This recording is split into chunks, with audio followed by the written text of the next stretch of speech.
হামজা রাদিয়াল্লাহু আনহু যখন ইসলাম তিনি কবুল করেননি, শিকার করে ফিরছিলেন। হামজা রাদিয়াল্লাহু আনহু সিংহ শিকার করতে পারতেন। সিংহ শিকার, চারটাখানি কথা মনে করছে।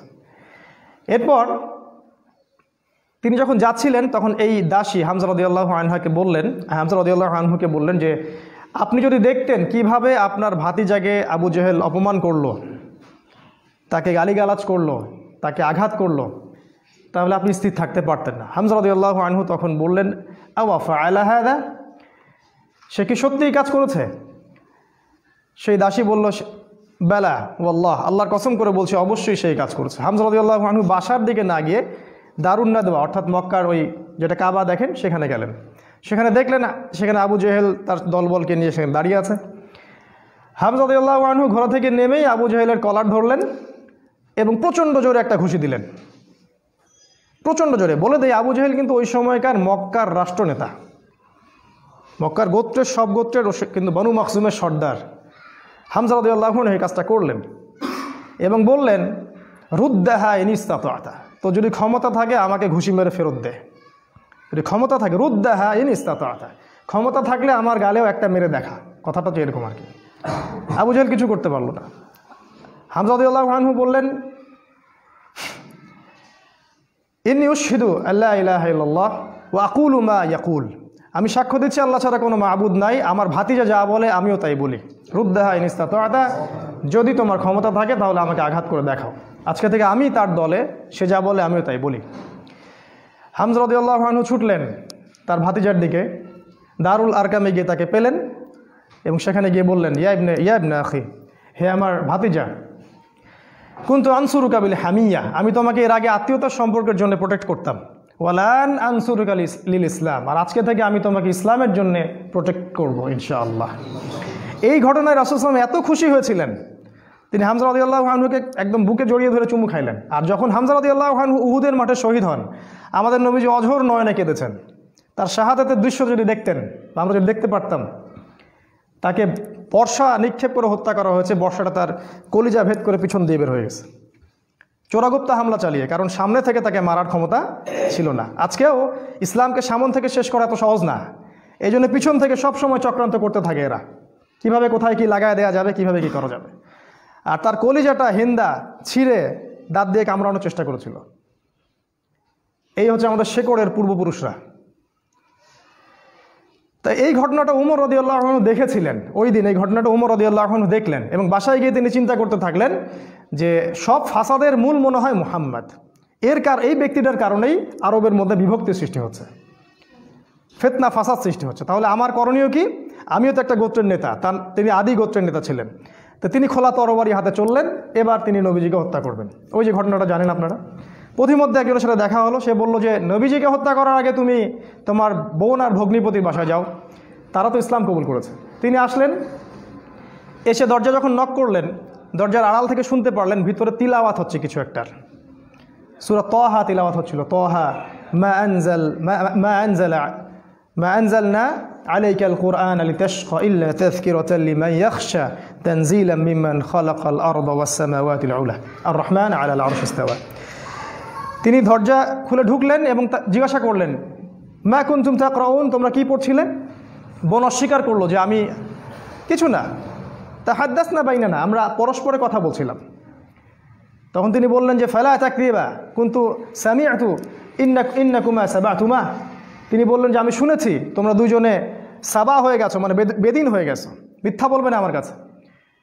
তখন তার ভগ্নিপতি বললেন, ইয়া ওমর হাল রাইতা হাক্কান ফি গায়রি দীনি, এই কথাটা বললেন, হে ওমর তুমি কি ইসলাম ছাড়া অন্য কোনো দিনের মধ্যে হক খুঁজে পেয়েছো?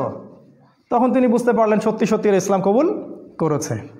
তিনি মারধর শুরু করলেন, এক পর্যায়ে বোনকে থাপ্পড় মারলেন, রক্তাক্ত হয়ে গেলেন এবং তার বোন তখন তার নাকের উপরেই বললেন যে শাহিদতু আল্লা ইলাহা ইল্লাল্লাহ ওয়া আন্না মুহাম্মাদান আবদুহু ওয়া রাসূলুহু ইফআল মা শি'তা, তোমার যা ইচ্ছা তুমি তাই করো, আমি সাক্ষ্য দিচ্ছি আমরা যে আল্লাহ ছাড়া কোনো ইলাহ নাই এবং মুহাম্মদ আল্লাহর রাসূল সাল্লাল্লাহু আলাইহি ওয়াসাল্লাম।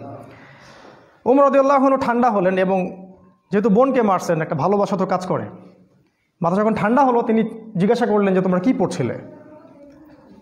তিনি বললেন, নাচিন ইয়া উখতি, আমাকে ওই কাগজটা দাও হে আমার বোন, আমি একটু পড়ে দেখি। প্রথমে তিনি দিতে চান নাই, পরে তার ভগ্নিপতি বললেন, তার স্বামী তাকে বললেন যে, ইশারা করলেন তাকে দাও। কারণ তারা জানতেন উমর রাদিয়াল্লাহু আনহু একজন স্বচ্ছ মনের মানুষ ছিলেন, মানে হয় হকের পক্ষে নাহলে বাতিলের পক্ষে, মন একদম ফ্রেশ, ভিতরে কোনো প্যাচ নাই, মানে আমাদের মতো না কিন্তু, মানে কিছু কিছু হকে আবার কিছু কিছু বাতিলে, দেখেন না, সুবিধা খোঁজে, আজকে যদি অনুকূল থাকে তাইলে প্রতিকূল থাকলে নাই, এই টাইপের ছিলেন, একদম স্ট্রেট ফরওয়ার্ড, যে আমি হয় এদিকে আছি না এদিকে। এবার ওমর রাদিয়াল্লাহু আনহু সেই ওই চিরকুটটা পড়া শুরু করলেন, সেখানে ওই সূরা তাহা লেখা ছিল। এবং বলে রাখি, ওই সময় আরবে মেবি, আমি একটু ভুল হতে পারি, 16 থেকে 17 জন পড়াশোনা করতে পারতেন, 16 থেকে 17 জন লেখাপড়া করতে পারতেন, বাকিরা লেখাপড়া করতে জানতেন না। ইভেন আমাদের নবী সাল্লাল্লাহু আলাইহি ওয়াসাল্লামও লিখতে পড়তে জানতেন না, ওমর রাদিয়াল্লাহু আনহু পড়তে জানতেন। তিনি পড়লেন এবং পড়ে বুঝতে পারলেন। যখন তিনি সূরার তেলাওয়াত করতে করতে করতে করতে এই আয়াতে আসলেন, সূরা তাহার দেখবেন প্রায় এই যে 10 থেকে 20-এর মধ্যে আয়াতগুলো আছে, যে তাদেরকে অবকাশ দাও সেই দিন পর্যন্ত, জালেমদেরকে অবকাশ দাও সেই দিন পর্যন্ত যখন আল্লাহ পাক তাদের প্রত্যেককে ধরে ধরে হিসাব নেবেন। এই আয়াতগুলো যখন তিনি পড়তে লাগলেন, তখন তার হৃদয়টা গুলে, মানে আল্লাহর কালাম তো, তিনি বুঝতে পারছেন তিলাওয়াত, তিনি আর থাকতে পারলেন, স্থির থাকতে পারলেন না। তিনি একটা কথা বলেন, আমিন হাদা ফাররাত কুরাইশ, কুরাইশরা কি এটা থেকেই পালাচ্ছে? তার ইশারা করলেন যে কুরাইশরা এখান থেকেই পালাচ্ছে। তিনি চোখ দিয়ে দরদর করে পানি পড়তে লাগলো এবং তিনি বললেন, খুজুনি ইলা রাসূলিল্লাহি ওয়া আসহাবিহি, আমাকে আল্লাহ রসুল এবং তার সাহাবীদের কাছে নিয়ে চলো, আযহাবু ইলাইহি ওয়া আসলিমু, আমি তার কাছে যাব এবং ইসলাম কবুল করব। তিনি চললেন দারুল আরকামের দিকে, সেখানে ছিলেন হামজা রাদিয়াল্লাহু আনহু, ওই যে কিছুদিন আগে ইসলাম কবুল করছেন। হামজা রাদিয়াল্লাহু আনহু একজনকে পাঠালেন, দরজায় দেখো কে নক করছে। সে গিয়ে দেখলো, সাহাবীর নাম সম্ভবত খাব্বাব রাদিয়াল্লাহু আনহু। তিনি দেখলেন ফুটা দিয়ে যে ওমর ইবনুল খাত্তাব দরজার বাইরে তরোয়াল হাতে আছে। তিনি ভয় পেয়ে গেলেন, ভিতরে এসে বললেন, কদ জা ইবনুল খাত্তাব বিসাইফ, ইবনুল খাত্তাব তরোয়ালি হাতে এসেছে। তখন ওমর, সবাই ভয় পেয়ে গেলেন, আবু বকর সিদ্দিক সহ, যে এবার না জানি কি হয়, কিয়ামত হয়ে যাবে এখানে, কারণ তার প্রচণ্ড রাগ ছিল। তিনি যে কত বড় যোদ্ধা ছিলেন সেটা বদরের মাঠে গেলে বুঝতে পারবেন, বদরের মাঠে আমরা যখন যাবো ইনশাআল্লাহ। তো হামজা রাদিয়াল্লাহু আনহু বললেন, মা লাকুম কদ উজিতুম, তোমাদের কি হয়েছে, তোমরা ভয় পাচ্ছ কেন? ইফতাহু লাহুল বাব, তার জন্য দরজাটা খুলে দাও। লাউ ইউরিদ বিহি খায়রান ইয়াসলিম, সে যদি উত্তম কিছুর জন্য আসে ইসলাম কবুল করবে। আও ইউরিদ গায়রা যালিক ইয়াকুনু কতলুহু আলাইনা হাইয়িনা, আর যদি ও খারাপ কোনো ইন্টেনশন এখানে আসে, ওকে আমরাই ধরে মেরে ফেলে দিব।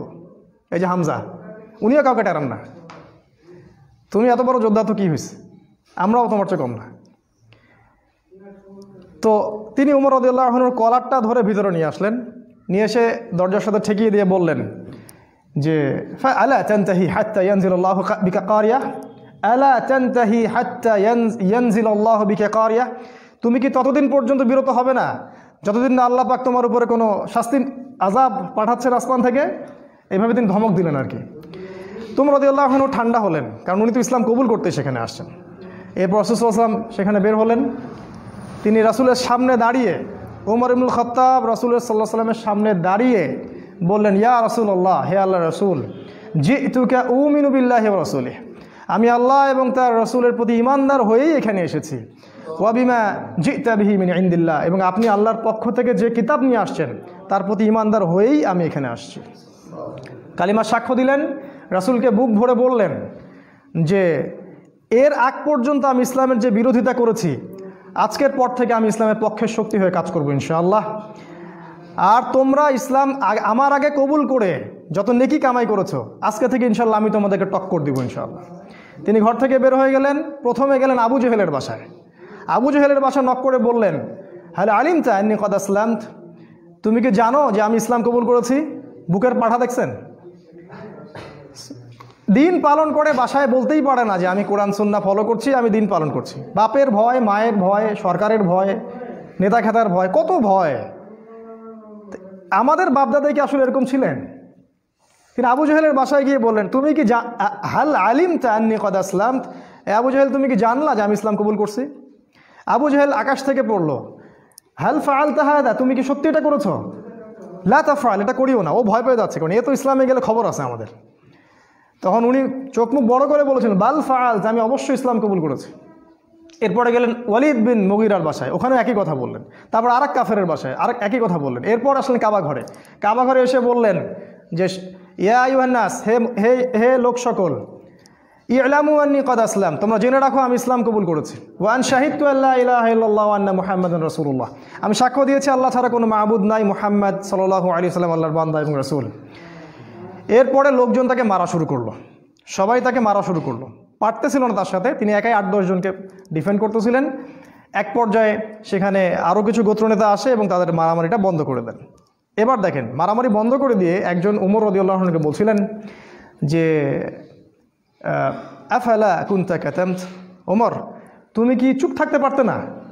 এই যে আমাদের হিকমা আছে না, চুপ থাকো। ওমর তুমি কি চুপ থাকতে পারতে না? তো ওমর ইবনুল খাত্তাব বলছেন ওয়াল্লাহি লা আকতুমুল হাক্কা ওয়া হুয়া আলামু, যখন আমি সত্য জেনেছি আল্লাহর কসম করে বলছি আমি সত্যকে গোপন রাখবো না। লাউ ফাররিকান্নাল হাক্কা মিনাল বাতিল কামা ফাররাকাল্লাহু বাইনাল লাইলি ওয়ান নাহার, আমি সত্যকে মিথ্যা থেকে আলাদা করে দিব ঠিক যেমন করে আল্লাহ রাত থেকে দিনকে আলাদা করে দেন। সুবহানাল্লাহ। এই ঘটনার পরে তার নাম হয়েছে আল ফারুক, পার্থক্যকারী। যেমন করে মিরাজের ঘটনার পর আবু বকর সিদ্দিকের নাম হয়েছে কি? সিদ্দিক। প্রত্যেকটার পিছনে একটা ঘটনা আছে, পড়তে হবে, এগুলো জানতে হবে। আপনি ওই রাজ্যে বিচরণ করবেন তখন ইনশাআল্লাহ। এবার ইসলাম শক্তিশালী, কারণ বড় বড় দুজন নেতা আমাদের পক্ষে। মনে করেন পুতিন আমাদের পক্ষে, মনে করেন ওই আরও বড় বড় কিছু নেতা আমাদের পক্ষে। এখন ইসলাম শক্তিশালী, তাদের কাছে ক্ষমতা আছে, লোকজন জলবল আছে, আর অর্থ সম্পদ আছে। এবার রাসূলুল্লাহ সাল্লাল্লাহু আলাইহি ওয়াসাল্লাম এর কাছে গিয়ে ওমর রাদিয়াল্লাহু আনহু বললেন, ইয়া রাসূলুল্লাহ আলাসনা আলাল হক আলাইসু আলাল বাতিল, এভাবে বলতে থাকলেন, আমরা কি হকের উপর নাই, ওরা কি বাতিলের উপর নাই? আলাসনা মুসলিমান, আমরা কি মুসলিম না? আলাইসুল মুশরিকিন, তারা কি মুশরিক না? আমরা কেন এখানে গোপনে এভাবে ইসলামের দাওয়াত দিব? আজকে থেকে প্রকাশ্য দাওয়াত দিব। এই তারপর থেকে ইসলামের প্রকাশ্য দাওয়াত শুরু হলো এবং মিছিল করতে করতে তারা কাবা ঘরে গেলেন এবং সবাই স্লোগান দিতে থাকলেন লা ইলাহা ইল্লাল্লাহ মুহাম্মাদুর রাসূলুল্লাহ, লা ইলাহা ইল্লাল্লাহ মুহাম্মাদুর রাসূলুল্লাহ। এবার আরবের লোকরা জাজল্যমান একটা দৃশ্য দেখতেছে, রেভলিউশন। হঠাৎ করে এই যে 50, 60, 70 জন মানুষ বের হচ্ছে রাস্তায় এবং কালিমার সাক্ষ্য দিচ্ছে। ওই সময় কিন্তু এই পপুলেশনটা খুব কম না, একটু বেশি। এবার নির্যাতনের মাত্রা আরও বাড়তে থাকলো। আমাদের হাতে অল্প সময় আছে, আমি 5 মিনিটে শেষ করছি ইনশাল্লাহ। নির্যাতনের মাত্রা বাড়তে থাকলো এবং এক পর্যায়ে সাহাবীদের প্রতি এমন মর্মান্তিক নির্যাতন করা হলো। কিছু নমুনা আপনারা জানেন, ওই যে বিলাল রাদিয়াল্লাহু আনহুর ঘটনা, সুমাইয়া রাদিয়াল্লাহু আনহার ঘটনা, আবার খাব্বাব, তারপর মুসআব বিন উমাইর, এদিকে উসমান রাদিয়াল্লাহু আনহু, ইভেন আবু বকর সিদ্দিক, সমস্ত সাহাবীকেই টর্চার করা হলো। মানে ফিজিক্যাল, মেন্টাল, ইকোনমিক্যাল এমন কোনো টর্চার নাই যেটা করা হয়নি। এরপর রাসূল সাল্লাল্লাহু আলাইহি ওয়াসাল্লাম তাদেরকে বললেন আবিসিনিয়ায় তোমরা হিজরত করো, দিন কায়েম দেখেন। অনুকূল পরিবেশে এখন আমরা প্রকাশ্যে দাওয়াত দিচ্ছি, এখানে নির্যাতন হচ্ছে, ওখানে কিন্তু বোম ব্লাস্ট করছি না। আমরা বলছি যেখানে দিন পালনের সুযোগ আছে, অনুকূল পরিবেশ আছে, তোমরা সেখানে চলে যাও। সাহাবীরা চলে গেলেন ইথিওপিয়ায়, ওই যে আমি গতদিন খুতবায় বলেছিলাম, আবিসিনিয়ায়। ওখানে একজন বাদশা ছিলেন, সেই বাদশার নাম নাজাশি। সে ছিল একজন খ্রিস্টান নাসারা, একজন খ্রিস্টান আমাদেরকে আশ্রয় দিল। সব খ্রিস্টান এক না, সব খ্রিস্টান এই পশ্চিমা সভ্যতার মতো ওই ছেলে ছেলে বিয়েকে জায়েজ বলে না। এরা গডলেস পিপল, এই পৃথিবীর সবচেয়ে বড় জালেম এবং ফেরাউন এরা, এবং আবু জেহেলও বটে। এই বাদশা নাজাশি আমাদেরকে আশ্রয় দিলেন, আমরা রেফিউজি ছিলাম সেখানে, ওরা আমাদেরকে আশ্রয় দিল এবং আমরা সেখানে শান্তিপূর্ণ একটা পরিবেশে দিন পালন করতে থাকলাম। প্রথমে একবার হিজরত হলো, তারপর আরও একটা দল হিজরত করলো এবং কাফেররা বসে থাকেনি, তারাও সেখানে কূটনৈতিক তৎপরতা চালালো। আমর ইবনে আসকে সেখানে পাঠানো হয় এবং সেখানে মোনাজারা, বাহাস হয়। সেই বাহাসে জাফর রাদিয়াল্লাহু আনহু ওই বাদশার সামনে দাঁড়িয়ে সূরা মারিয়াম তেলাওয়াত করেছিলেন। আর ওই বাদশা কিন্তু ছিল নাসারা বা খ্রিস্টান। সূরা মারিয়ামের তেলাওয়াত শুনে সেই বাদশার চোখ দিয়ে ঝরঝর করে পানি পড়তে থাকলো। তিনি বুঝতে পারলেন যে এটা আল্লাহর পক্ষ থেকে এসে। তিনি বলেছিলেন একটা কথা, এটা লোভ সামলাতে পারছেন, তিনি বলেছেন যে ইন্নাহা লাহুদান ইয়াখরুজু মিন মিশকাতিন ওয়াহিদা মা আনজালাল্লাহু আলা ঈসা ইবনে মারইয়াম ইন্নাহা লাহুদা ইয়াখরুজু মিন মিশকাতিল ওয়াহিদা। এটা বলেছেন এই বাদশা নাজাশি বলেছিলেন যে তুমি যে তেলাওয়াত করলে শুনে মনে হচ্ছে ঈসার কাছে যেটা এসেছিল এটা সেই একই আলোক বর্তিকা থেকে এসেছে। এ তো খ্রিস্টান, এ কি এদের মতো খ্রিস্টান? এরা কি এখান থেকে হেদায়েত নেবে না? সেই বাদশা নাজাশি মুসলিমদেরকে আশ্রয় দিলেন, সেখানে আমরা থাকলাম। এক পর্যায়ে এদিকে নির্যাতন আরও বাড়তে থাকলো। রাসূল সাল্লাল্লাহু আলাইহি ওয়াসাল্লাম এবং সাহাবীদেরকে 3 বছর বয়কট করা হলো। 3 বছর 3 বছর তারা ওই যে পাহাড়ের পাদদেশে, ওটাকে বলা হয় শিয়ারে আবু তলেব, সেখানে 3 বছর গাছের ছাল পাতা খেয়ে থেকেছেন। সামান্য ভাই কষ্ট করে একটা সেমিনারে আসতে পারেন না, দিন কায়েমের স্বপ্ন দেখেন, সামান্য 10টা টাকা খরচ করতে পারেন না, মাসে জ্ঞানও দিতে পারতেছেন না, সামান্য একটু সিরা পড়বেন সেটা পড়তে পারেন না, দিনের জন্য সামান্য একটু এফোর্ট দিবেন, জানমাল ব্যয় করবেন, কোন মুখ দিয়ে সাহাবীদের নাম উচ্চারণ করেন? 3 বছর শুধু গাছের ছাল পাতা খেয়ে থেকেছেন। ওই সময় অনেক ত্রাণ আসতো, হামজা রাদিয়াল্লাহু আনহু ত্রাণ ফেরত দিতেন, ত্রাণের দরকার নাই, আল্লাহ রিজিক দিবেন। কি ইমান, কি জজবা! আমাদের বাপদাদা সবাই, আমাদের শেকড়, আমাদের গায়ে তাদেরই রক্ত আছে, কিন্তু কোনো না কোনোভাবে উপমহাদেশে ইসলাম তারা প্রচার করেছেন। যাই হোক, এবার এই বয়কটটা যখন উঠে যায়, তখন রাসূল সাল্লাল্লাহু আলাইহি ওয়াসাল্লাম তায়েফে হিজরত করলেন। সেখানকার ঘটনা আপনারা জানেন।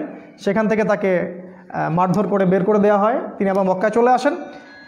এবার মক্কায় তিনি যখন স্টে করলেন, নবুয়তের 10, 11 আর 12 এই 3টা বছর, শেষ করছি আমি, 10, 11, 12 এই 3টা বছরে মদিনা, যে ইয়াসরিব থেকে প্রথমে 6 জন, তারপরে 12 জন, তারপরে 73 জন, পরপর 3 বছরে 3টা গ্রুপ আসলো। প্রথমে 6 জন, তার নেতৃত্বে ছিলেন আসাদ বিন জোরারা, তারপরের বছর 12 জন, তারপরের বছর 73 জন, আর 2 জন নারী, মোট 75 জন। এই 75 জন এসে রাসূলের কাছে বায়াত করলেন।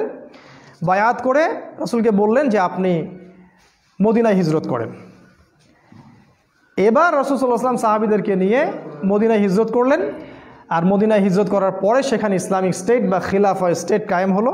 তারপরে দিন কিভাবে কায়েম হলো সেটা আমরা ইনশাআল্লাহ সালাতের পর শিখবো ইনশাআল্লাহ। জাযাকুম। আসসালামু আলাইকুম রাহমাতুল্লাহ। বিসমিল্লাহি আউয়ালুহু ওয়া আখিরুহু, আলহামদুলিল্লাহ। প্রশংসা সেই আল্লাহ পাকের জন্য, যিনি আমাদেরকে মাগরিবের সালাতের পর আবারও বসার তৌফিক দান করেছেন। সবাই বলি আলহামদুলিল্লাহ। হৃদয়ের অন্তঃস্থল থেকে দরুদ পাঠ করি আমাদের প্রিয় নবী মুহাম্মদ রাসূলুল্লাহ সাল্লাল্লাহু আলাইহি ওয়াসাল্লামের প্রতি। আল্লাহুম্মা সাল্লি আলা মুহাম্মদ, আল্লাহুম্মা বারিক আলা মুহাম্মদ। মাগরিবের সালাতের আগ পর্যন্ত আমরা যতটুকু আলোচনা করেছিলাম মদিনায় হিজরত পর্যন্ত। হিজরতের যে মূল ঘটনাটা, সেই ঘটনাটা হচ্ছে যে ইয়াসরিব বা মদিনা থেকে প্রথমে 6 জন যুবক মক্কায় আসেন হজের মৌসুমে। হজ কিন্তু তখনও ছিল, মানে এই হজ সিস্টেম না, বিকৃত হজের সিস্টেম। কারণ তারা দাবি করতো যে আমরা ইব্রাহিম আলাইহিস সালামের রিলিজিয়ন ফলো করি। মক্কার কুরাইশরা এটা দাবি করতো আমরা ইব্রাহিমই দিন ফলো করি, এই জন্য তারা হজও কিন্তু করতো। এখনও দেখবেন, এখনও যারা মুশরিক আকীদা লালন করে তারাও কিন্তু বছর বছর হজ উমরা ঠিকই করে। তো এটা নতুন কিছু না। তো এই হজের মৌসুমে ইয়াসরিব থেকে প্রথমে 6 জন যুবক এই মক্কায় আসে হজ করতে, যারা আগে শুনেছিল যে শেষ জামানায় একজন নবী আসবেন। এই যে শেষ জামানা সম্পর্কে সচেতনতা, এটা নতুন কিছু না, এটা সবাই করেছে আগে যুগে যুগে। ইহুদিরা খুঁজে খুঁজে বেড়াতো যে কবে নবী বের হবে, আমরা কবে তার কাছে বায়াত নিব। যখন দেখলো নবী ইসমাইল আলাইহিস সালামের বংশ থেকে আসছে, তখন তারা আর সেখান থেকে বায়াত নিল না, উদ্ধত অহংকার করলো। অথচ আমরা কিন্তু ওদের কাবা বাইতুল মাকদাসকে কেন্দ্র করে দীর্ঘদিন নামাজ পড়েছি। এটা বোঝানোর জন্য যে একই সোর্স থেকে সব নবী এসেছেন। যাই হোক, এই 6 জন যুবকের নেতৃত্ব দিয়েছিলেন আসাদ বিন জুরারাহ রাদিয়াল্লাহু আনহু নামে একজন সাহাবী। তিনি রাসূল সাল্লাল্লাহু আলাইহি ওয়াসাল্লামের সাথে দেখা করলেন 6 জন সাহাবীকে সাথে নিয়ে। আমাদের নবীজি সাল্লাল্লাহু আলাইহি ওয়াসাল্লাম কোরআন পাঠ করে শোনালেন, তাদেরকে ইসলামের দাওয়াত দিলেন এবং এই 6 জন ইসলাম কবুল করলেন আলহামদুলিল্লাহ। এই প্রথম মদিনা থেকে কেউ এসে ইসলাম কবুল করলো। এর আগ পর্যন্ত দেখলেন দীর্ঘ 10 বছর কত চড়াই উতরাই আমাদেরকে পার হতে হলো। এদিকে কাফেরদের নির্যাতন কিন্তু ব্যাপক হচ্ছিল। বয়কট করেছে 3 বছর, তার পরের বছর খাদিজা রাদিয়াল্লাহু আনহা মারা যান, একই বছর চাচা আবু তলেবও মারা যান, মাত্র 3 দিনের ব্যবধানে সম্ভবত। এবং এতে করে নির্যাতন আরও বেড়ে যায়, ওখানে থাকা আমাদের জন্য কষ্টকর হয়ে যায়। তখন নবীজি চাচ্ছিলেন হিজরত করার জন্যেই, আল্লাহ পাকের আদেশের অপেক্ষা করছিলেন। এই জন্য প্রথমে তিনি আবিসিনিয়ায় পাঠিয়েছেন সাহাবীদেরকে, তারপর নিজে গিয়েছেন তায়েফে। আপনারা জানেন তায়েফ থেকে তাকে রক্তাক্ত হয়ে ফিরে আসতে হয়। তায়েফবাসী ইসলাম কবুল করেনি। সেখানে 3 জন ভাই ছিল, আব্দে ইয়ালাইল, আব্দে মাসউদ আর হাবিব বিন আমর। এরা নবীজিকে পাথর নিক্ষেপ করে মাথা ফাটিয়ে দিয়েছিল, ছোট ছোট ছেলেপেলেদেরকে লেলিয়ে দিয়েছিল, যারা নবীজিকে রক্তাক্ত করেছিল। আর আমাদের নবীজি তাদের জন্য বদদোয়া করেননি, বরং দোয়া করেছিলেন যে আমি আশা করি আল্লাহ পাক এর পরবর্তী জেনারেশন থেকে এমন কাউকে বের করবেন যারা আল্লাহর একত্ববাদে বিশ্বাস করবে। একটা তথ্য দিয়ে রেখে আপনাদেরকে, আবু হুরায়রা রাদিয়াল্লাহু আনহু কিন্তু ওই তায়েফবাসীরই সন্তান। যদি নবীজি ওই দিন বদদোয়া করতেন তাহলে আমরা আজকে আবু হুরায়রা রাদিয়াল্লাহু আনহুকে পেতাম না। তার কাছে কিন্তু আসমান, এই যে আপনার পাহাড় পর্বতে ফেরেশতাকে পাঠানো হয়েছিল। পাহাড় পর্বতে ফেরেশতা থাকে, এই কথা আমাদের গডলেস ওয়ার্ল্ড বিশ্বাস করবে না, এডুকেশন সিস্টেম সেকুলার কনসেপ্ট আর বিশ্বাস করবে না। তো আমরা ওদেরকে বলি তোমরা গেট লস, তোমরা এখানে দূর হবে এখান থেকে। পাহাড় পর্বতে ফেরেশতা যখন এসেছিলেন বলেছিলেন আল্লাহ পাক আপনার সাথে তায়েফবাসী যা করেছে আল্লাহ পাক দেখেছেন, আপনি যদি চান 2 পাহাড়কে পিষে একদম তায়েফকে শেষ করে দিব। নবীজি বললেন আমি চাই আল্লাহ পাক ওদেরকে হেদায়েত দান করুন। সুবহানাল্লাহ।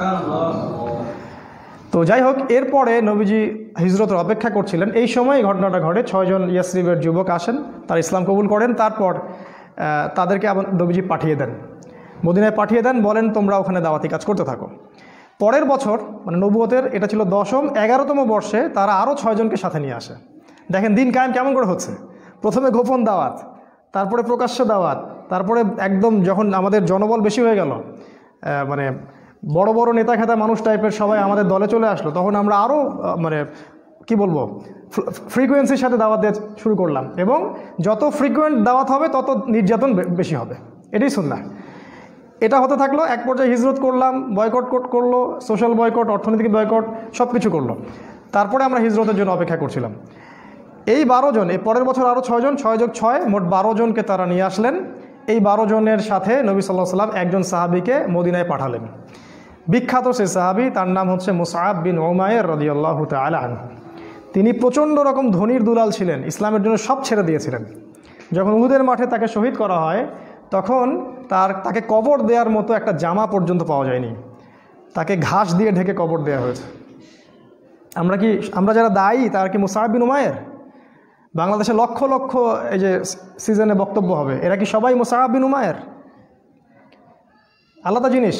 এই দায়ী ইসলামের ইতিহাসের প্রথম দায়ী। কুইজ আসবে আপনাদের অনেক সময়, জিজ্ঞাসা করে অনেকে, দেখবেন ইসলামের ইতিহাসে প্রথম দায়ীকে, এই মুসআব বিন উমাইর রাদিয়াল্লাহু আনহু। তাকে নবীজি পাঠালেন এই 12 জনের সাথে মদিনায়। এবার তিনি গিয়ে মদিনার ঘরে ঘরে দাওয়াত দিতে থাকলেন। আর মদিনায় ছিল আওস এবং খাজরাজ, 2টা গোত্র আপনারা জানেন। মদিনায় ছিল আওস এবং খাজরাজ, এর পাশাপাশি কিছু ইহুদি ছিল, বনু নাজির, বনু কোরাইজা, আর কি একটা কি জানি বনু কাইনুকা, মাশাআল্লাহ জাযাকাল্লাহ। এই 3টা গোত্র ছিল ওই মদিনায়। আর কিছু কিছু মুশরিকও ছিল। এই মুশরিকরা পরে মুনাফিক হয়ে যায় আর কি, আব্দুল্লাহ বিন উবাইয়ের অনুসারী। তো তিনি ঘরে ঘরে দাওয়াত দিতে থাকলেন এবং মাশাআল্লাহ আল্লাহ পাক দাওয়াত কবুল করলেন, এবং আস্তে আস্তে আস্তে আস্তে প্রায় 70-75 জন মানুষ ইসলাম কবুল করলেন মাশাআল্লাহ। প্রত্যেকেই এই মুসআব বিন উমাইর রাদিয়াল্লাহু আনহুর মাধ্যমে ইসলামের হেদায়েতটা পেলেন। চিন্তা করেন তাকে আল্লাহ পাক কিয়ামতের মাঠে কী নেকিটা দিবেন ইনশাআল্লাহ। এবার ওখানে হিজরত করার পটভূমি রচিত হলো। মানে এমন কোনো জায়গায় যাওয়া যাবে না দিনের ব্যাপারটা নিয়ে হিজরত করে যেখানে আমাদের লোকাল সাপোর্ট নাই। প্রতিটা জায়গায় আপনি একটা দলিল পাবেন। একটু ঠান্ডা মাথায় চিন্তা করেন, দেখেন নবী কীভাবে দিন কায়েম করেছেন। ওখানে লোকাল সাপোর্ট পেলাম, আওস এবং খাজরাজ তারা ইসলাম কবুল করলো। এবার নবুয়তের 13তম বর্ষে এই 75 জন, 73 জন পুরুষ আর 2 জন নারী। যদি জিজ্ঞাসা করি ভাইয়া 2 জন নারীর একজনের নাম বলো, হয়তো বলতে পারবেন না। জানা উচিত ছিল। ক্যাটরিনা কাইফকে তো সবাই চিনে, তাই না? সাকিবের স্ত্রীর নাম জানে, নুসাইবা, একজনের নাম হচ্ছে নুসাইবা রাদিয়াল্লাহু আনহা, তিনিও উহুদের মাঠে যুদ্ধ করেছেন বীর বিক্রমে। আরেকজনের নাম আসমা, তিনিও মাশাআল্লাহ একজন বলিষ্ঠ সাহাবী ছিলেন। ইনি আবু বকর সিদ্দিকের মেয়ে না, আরেকজন। তো এই 2 জন নারী আর 73 জন পুরুষ রাসূলের কাছে আসলেন নবুয়তের 13তম বর্ষে। এবার এই বায়াত হচ্ছে। বায়াত তো বোঝেন, আমাদের এই মানে দল সংগঠন বা পীর মুরিদের বায়াত না, এটা বায়াত 2টা ক্ষেত্রে হয়, এক নবীর হাতে অথবা ইসলামী রাষ্ট্রপ্রধানের হাতে। এই 2টা সেক্টরে বায়াত হয়েছে ইসলাম, অন্য কোনো সেক্টরে বায়াত হয়নি। At the same time Abu Bakr Siddiq বায়াত নিচ্ছেন, অন্য সাহাবীরাও বায়াত নিচ্ছেন, এমন কোনো ঘটনা নাই। ইসলামী স্টেটের খলিফা যিনি হবেন তার হাতে আপনি বায়াত নেবেন, জনগণ মৌখিক স্বীকৃতি দিবে। আর নবীর হাতে সবাই হাতে হাত রেখে বায়াত নিতেন, মহিলারা বাদ দিয়ে। বায়াত কিসের উপর হলো? 6টা বিষয়ের উপরে। বিষয়গুলো একটু বলি। 1 নাম্বার, তারা আল্লাহর নবীর হাতে বায়াত করলেন হাতে হাত রেখে, যে আমরা আপনার কথা শুনবো এবং মানব। যারা অ্যাসোসিয়েশন করতে চান, ফাউন্ডেশন করেন বা দিন কায়েম করতে চান, ছোট স্কেলে হোক আর বড় স্কেলে হোক, যেই নেতা হোক না কেন, সে হাবশি গোলামও হোক না কেন, সে যদি কোরআন এবং সুন্নাহ অনুযায়ী আপনাদেরকে পরিচালিত করে, তার কথা আপনাকে শুনতে হবে, মানতে হবে। প্রথম বায়াতের এটা সেক্টর ছিল। আমরা হাতে হাত রেখে বায়াত করতে বলিনি, শিক্ষাটার কথা বলছি। না হলে কোনো অ্যাসোসিয়েশন, কোনো সংগঠন, কোনো ফাউন্ডেশন বা কোনো দাওয়াতি কাফেলা টিকবে না, অসম্ভব। শ্রবণ আনুগত্য নাই, সামি'না আতা'না নাই, টিকবে না। 2 নাম্বার, তারা বায়াত করেছিলেন যে আমরা সুখে অথবা দুঃখে, সচ্ছল অসচ্ছল, উভয় অবস্থায় আল্লাহর পথে দান করব, ব্যয় করব। চিন্তা করেন। 3 নাম্বার বলেছে আমরা সৎ কাজের আদেশ করব। 4 নাম্বার অসৎ কাজে নিষেধ করব। 5 নাম্বার সত্য প্রচারে নিন্দুকের নিন্দার পরোয়া করব না। চিন্তা করতে পারেন কি বিষয়ের বায়াত হচ্ছে। সত্য প্রচারে কারো নিন্দার পরোয়া আমরা করব না। 6 আমরা আপনাকে হে নবী এমনভাবে প্রোটেক্ট করব, মানে হেফাজত করব মদিনায় ইনশাআল্লাহ, যেভাবে আমরা আমাদের স্ত্রী সন্তানদেরকে হেফাজত করি। এই 6টা বিষয়ের উপর তারা হাতে হাত রেখে বায়াত করলেন এবং তারা জিজ্ঞাসা করলেন যে ইয়া রাসূলুল্লাহ, এগুলা করলে আমরা কি পাবো? রাসূল সাল্লাল্লাহু আলাইহি ওয়াসাল্লাম বলেন আল জান্নাত, তোমরা জান্নাত পাবে। এবার নাজিল হলো সূরা তাওবার 111 নম্বর আয়াত। ওই যে নিশ্চয়ই আল্লাহ মুমিনদের জান মাল ক্রয় করেছেন এই জান্নাতের বিনিময়ে। এই হলো আয়াতের পটভূমি। ইন্নাল্লাহা আশতারা মিনাল মুমিনিনা আনফুসাহুম ওয়া আমওয়ালাহুম বিআন্না লাহুমুল জান্নাহ। যখন আপনি এই বিষয়গুলো জানবেন তখন কোরআন হাদিস পড়ে মজা পাবেন, কখন কোনটা কোন জায়গায় আসছে। এবার নবীজি হিজরত করলেন, একা না, তিনি সবার শেষে গেলেন। প্রথমে সাহাবীদেরকে পাঠিয়ে দিলেন। নেতা যে হবে সে আগে বিপদ ফেস করবে, তার অনুসারীদেরকে সে আগে সিকিউর জায়গায় নিয়ে যাবে, তারপর সে যাবে। একজন নেতাকে হতে হবে আত্মত্যাগী। আগে কর্মীদের স্বার্থ দেখতে হবে, তাদের মেন্টালিটি বুঝতে হবে, কার মানসিকতা কি, কার মধ্যে কি পোটেনশিয়াল আছে। তিনি যাকে তাকে দাওয়াত দিতে পাঠান নাই, মুসআব বিন উমাইরকেই পাঠিয়েছেন, কারণ তিনি জানতেন যে তার মধ্যে এই যোগ্যতাটা আছে। তারপর তিনি হিজরত করলেন। আপনারা জানেন ওই হেরা গুহায় কি হলো, গারের সাউরে কি হলো। এদিকে 100 উটের ঘোষণা হলো, ধরে আনতে পারলে 100 উট দেওয়া হবে। আল্লাহ পাক তাকে নিরাপদে পৌঁছে দিলেন মদিনায়। এইবার মদিনায় গিয়ে ইসলামিক স্টেট কায়েম হলো। কিভাবে? আওস এবং খাজরাজের সাহাবীরা আনুগত্য করলেন এবং রাসূল সাল্লাল্লাহু আলাইহি ওয়াসাল্লামকে ইসলামিক স্টেটের প্রেসিডেন্ট বানিয়ে দিলেন। আল্লাহ পাক এই ওয়াদাটা করেছিলেন। সূরা নূরের 55 নম্বর আয়াতটা পড়ে দেখবেন। আল্লাহ পাক আগেই বলেছিলেন যে ওয়া'আদাল্লাহুল্লাযীনা আমানু ওয়া আমিলুস সলিহাতি লা ইস্তাখলিফান্নাকুম ফিল আরদ কামা ইস্তাখলাফাল্লাযীনা মিন ক্বাবলিকুম। আয়াতটা শোনেন। আল্লাহ পাক বলছেন, নিশ্চয়ই আল্লাহ ওয়াদা করেছেন যারা ঈমানদার এবং যারা সৎ আমল করে যে আল্লাহ পাক তাদেরকে অবশ্যই খেলাফত দান করবেন। সূরা নূরে আছে 55 নম্বর আয়াত। খেলাফত পাওয়ার শর্ত এটা, আপনাকে ঈমানদার হতে প্রকৃত আমল সলেহ করতে হবে। একটা বড়, শেষের দিকে আরও 2টা শর্ত আছে। 1, আল্লাহর সাথে শিরিক করা যাবে না। আর 2 নাম্বার, আল্লাহ যখন ক্ষমতা দিবেন তখন ইনসাফ ছাড়া অন্য কোনো দুর্নীতি করা যাবে না, তাহলে শক্তি নষ্ট হয়ে যাবে, খেলাফত চলে যাবে, যেটা হয়েছে এখন আমাদের আর কি। খেলাফা কায়েম হয়ে গেল এবং ওখানে ইহুদিদের সাথে একটা চুক্তি হলো। আওস খাজরাজ ইহুদি সবার সাথে একটা চুক্তি হলো, কারণ ওরা ইসলামিক স্টেটের মধ্যে চলে আসলো। ওরা পছন্দ করেনি নবীকে, তারপরেও তাদেরকে সেখানে থাকতে তারা বাধ্য হলো। এবং মুশরিক যারা ছিল ওখানকার, তারা মুনাফিক হয়ে আব্দুল্লাহ বিন উবাইয়ের নেতৃত্বে ইসলামের শত্রুতা করতে থাকলো। তারা বাহ্যিকভাবে ইসলাম কবুল করলো ঠিকই, কিন্তু অভ্যন্তরীণ দিক থেকে তারা ইসলামকে পছন্দ করেনি। আর আমাদের নবী এই সনদটার নাম দিয়েছিলেন মদিনা সনদ। আজকে যদি প্রতিটা মুসলিম দেশ, অ্যাটলিস্ট মুসলিম দেশ মদিনা সনদ অনুযায়ী চলতো, তাহলে আমাদের সমাজের অবস্থা আজকে এমন হতো না। মুখে খালি বলি আমরা মদিনা সনদ, কোনো মদিনা সনদের এগুলা বাস্তবায়ন নাই, সবই বোগাস, আইওয়াশ, খালি মানুষকে ধোকা দেওয়া। এরপর কি হলো? এরপরে আমরা কিন্তু দেখেন স্টেট পেলাম।